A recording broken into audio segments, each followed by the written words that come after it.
Hello and welcome to No XP Necessary. I am your host Ray, aka Believe in Fate, and this is my spoiler-free final impressions of Marvel's Spider-Man by Insomniac Games. First things first, if you haven't seen my first impressions video, please check the card in the corner or the link in the description, as I will be following up on some of the topics from that video just as a comparison from my first experience to now having finished the game. That being said, we're going to go ahead and start with...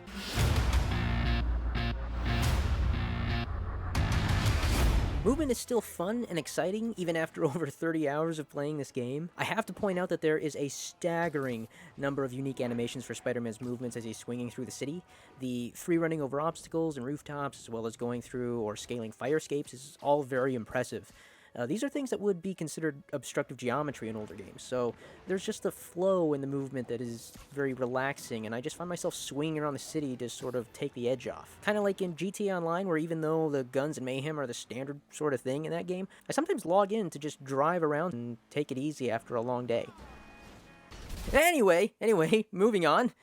Combat. The enemy flavors definitely increase in variety by the third act. One good example is whip-wielding demons who can actually pull you out of the air and thus breaking your aerial combos if you're trying to pull those off. And then there's also the Silver Sable private military goons that are regularly equipped with rifles, turreted-mounted vehicles, restraining ropes that can incapacitate you temporarily.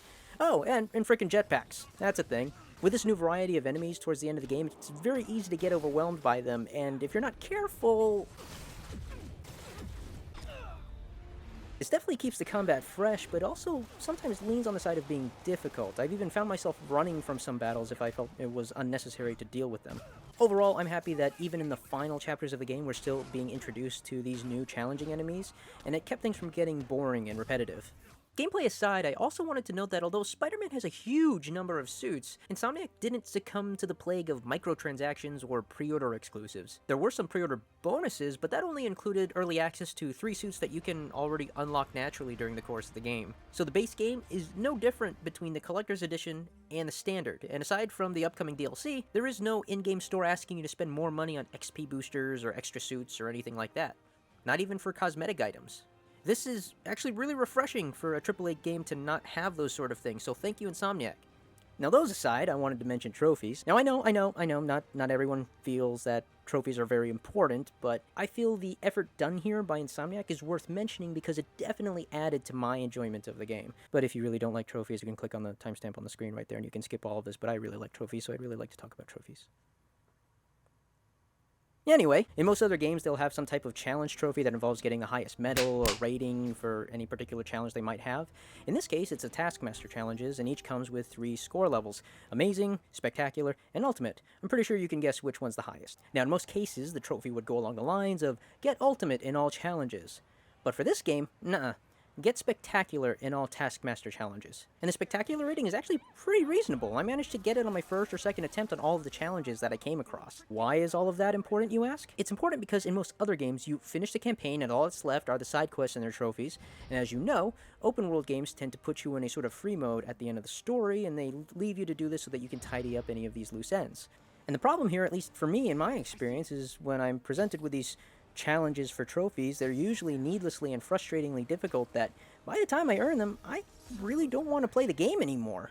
But in Spider-Man, I got the platinum on my first playthrough, which is unheard of in most games. So after the credits finish and the gameplay screen returns, I'm actually just left to swing around the city freely, and if anything, that left me wanting more. And that is a good thing. Alright, last trophy I want to discuss, I promise, real quick, is the Backpacker Trophy, and that's to collect all 55 backpacks. Now, the reason I bring this trophy up is, again, to credit Insomniac's attention to detail. They could have very easily just went, hey, let's have these backpacks in random areas of the city and attach a token to them as a collectible. And they could have left it at that, and I'm sure everyone would have been fine. But this isn't a typical developer. Each and every one of those 55 backpacks comes with an item, complete with dialogue description, I might add, of Spider-Man's past. It could be a callback to an item, even an Easter egg from the Marvel Universe, or one of my favorite things that you can find in these backpacks is the actual reason why Peter has so many backpacks to begin with. My Wilson Fisk Science Prize trophy. And check. I couldn't turn it down without arousing suspicion, but no way was I going to take his money, even though we could have used it. I did accept the lifetime supply of backpacks, though. Now, while some may overlook these little details and just call them throwaway collectibles, This is actually what made these collectibles so much fun for me, and is a prime example of how to add narrative to what would normally be a mundane and mindless task. So, thumbs up, Insomniac, you did good. Alright, now here we are, big finish, and I have to be honest here, this took me such a long time to write because I have so much I want to say about this game, all of it positive, and so much so that my first draft for this video had a recording time of over 30 minutes. And as I said in the beginning, there's no spoilers here. In fact, I'm not even going to talk specifics about the story. Reason being, I feel telling you guys anything about the story would be a disservice to you and Insomniac. They did such an amazing job. You see, outside of the web swinging, there's nothing about Spider-Man that's really original. Like I said in the first video, it's an open-world game with the same open-world cliches. So outside of the primary aspect of being Spider-Man, this isn't revolutionary gameplay. But there are two major differences in this case, and the first one is Insomniac came and took all of these cliches, while they're not original, and executed them very, very well. And they also executed them in fun ways. They nailed that part, from the collectibles and token system to the trophies and the combat. They got the feeling just right for a Spider-Man game. And the second thing is, and this is huge here, story! Didn't I say it was big? I told you it was big. Okay, the story isn't some crappy movie tie-in, thankfully. It's an original story made in-house with the help of veteran Spider-Man comic writers, and they have callbacks to pretty much every Spider-Man property, all the way back to the Raimi films. I just want to share so many of these references with you, but I can't. These callbacks are incorporated into the story so organically and so naturally that you just have to experience them, because there's nothing better than playing the story and having one of these references come up and going, oh, I know that! I know where that came from! I understood that reference. And of course, one of the other great things that holds the story together, at least for me, is Peter Parker.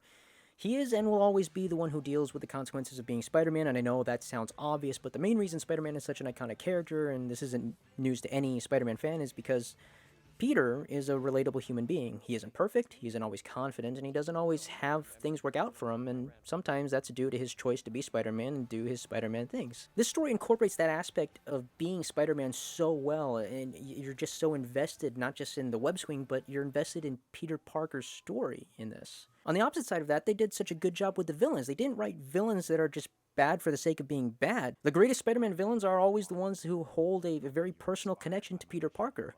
The emotional ties of not just pummeling a bad guy to a pulp, but also, in a way, finding redemption and reason. And one other thing I will mention specifically is that I really like how they portrayed Mary Jane in this story. In the past, she's usually just been the pretty redhead damsel in distress, and I always felt like she could be more than that. Here, she's actually trying to prove herself as a capable ally, and not just as Peter's companion, but for Spider-Man. Some might or have already drawn a parallel between Lois Lane and Superman in this sort of relationship, but I'm actually okay with that. She might come off very cold-shouldered in the beginning because of reasons, but she states her case and she actually holds her own as you progress through the story. The game is so chock full of these moments of lightheartedness, and you have that Peter Parker Spider-Man banter, and then it goes complete opposite side to just heartbreaking.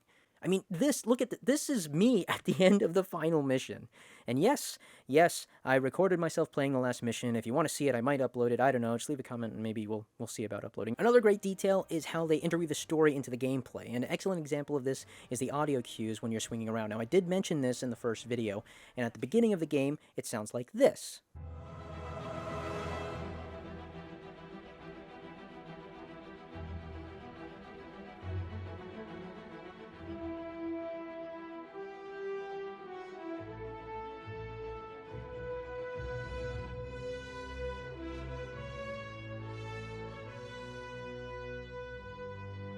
But then towards the end of the game, when the city is in danger and the situation isn't so great, it sounds like this.